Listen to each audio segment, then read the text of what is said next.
I want you and Fox News to get out of Baltimore City, because you're not here reporting about the boarded up homes and the homeless people under MLK. You're not reporting about the poverty levels up and down North Avenue. You're here for the black riots that happened, right? You're not here for the death of Freddie Gray.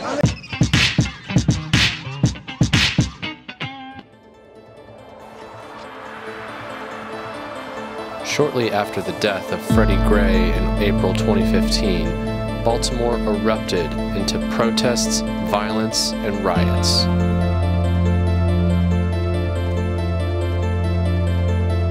While the mainstream media focused heavily on violence, there were also a variety of organized protests peacefully demonstrating in solidarity across the country.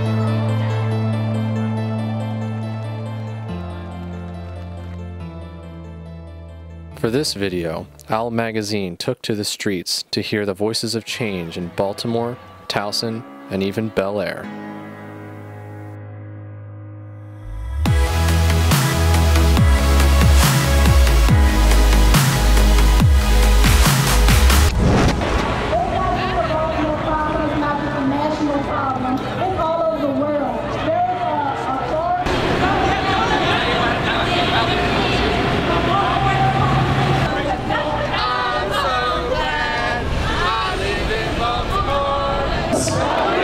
No justice! No peace! No justice! No peace! No justice! No peace!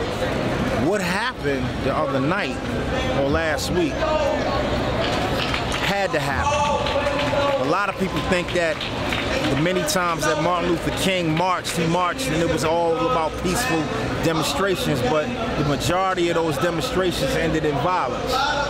And that violence brought about change.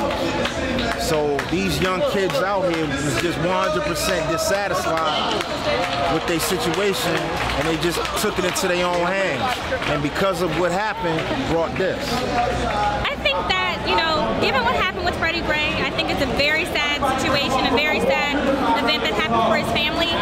But I can honestly say that I think that good came from it as far as uniting Baltimore, which is part of the reason that we're down here. I mean, you see all these people, you're down here, you feel good. Everybody is all about helping one another right now, and I think it's a beautiful thing.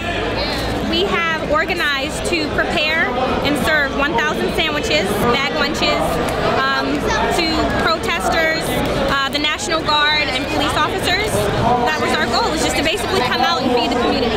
I mean, if you look at the mainstream media, it's very heavily emphasized on what they call like the rioting and the property destruction, and really trying to create this atmosphere of fear, you know, in other cities, right?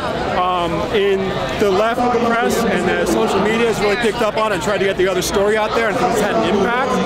But I know, like in discussions I've had in Philadelphia with coworkers, people in my neighborhood, and stuff like that, there's a lot of confusion about what's going on. They turn on the TV and they see CNN and Fox News, and all they see is the city on fire. And then they have me talking about, like, no, you know, there are 10,000 people out there protesting peacefully around very clear demands, right? And so people on the one hand are afraid, and they're also very confused about this. And the media, I think, you know, confuses that issue almost intentionally.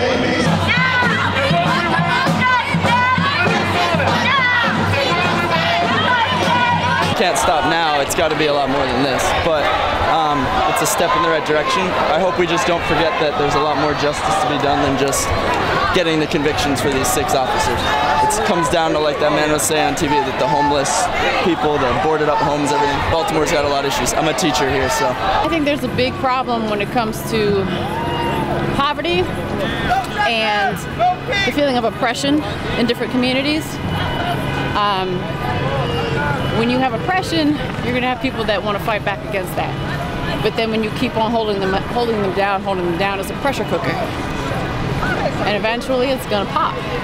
Every city has a buildup of frustration with the police and the system. The police represent the system also. So each city with its own level of frustration. All it takes is for those cities with the highest level of frustration, who are just ready to burst, an incident like Freddie Gray or Michael Brown Jr. And that is the tipping point that sparks it off. What provokes rioting is oppression, discrimination, and exploitation, poverty.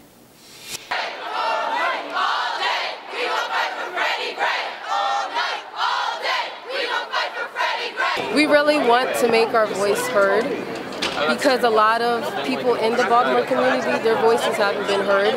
They're in disenfranchised areas and they're looked down upon because they're from those areas, and people look to college students to be the voice, and I think it's our responsibility to be that voice for people that might not have a voice, especially because we're from this area. We're literally a mile, 2 miles down from Baltimore City, so it's really not fair for us to be so content being on this campus. We're so safe and we're so privileged and not saying something about something that's happening down the street. So I disagree with this sign.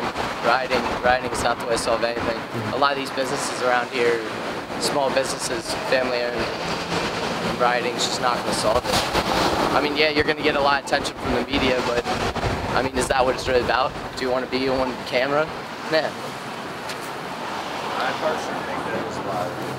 I mean, nobody really cared about the whole Freddie Gray situation until the riots started happening. Yeah, well, I mean, but I don't condone burning down buildings and whatnot. But they had to do something for the voices to be heard. And I don't agree with the violence, but I mean, something had to be done. I think the solution is what you and me and a lot of other adults that I've seen are doing right now. The young man here has a sign that says, "A riot is the voice of the unheard." If we get out here and we talk to these children, we come and ask them, what are your needs? Why are you out here? Why are you angry? If you're not angry, what do you see that needs to be fixed before you get angry? Then we'll never have a riot in Bel Air.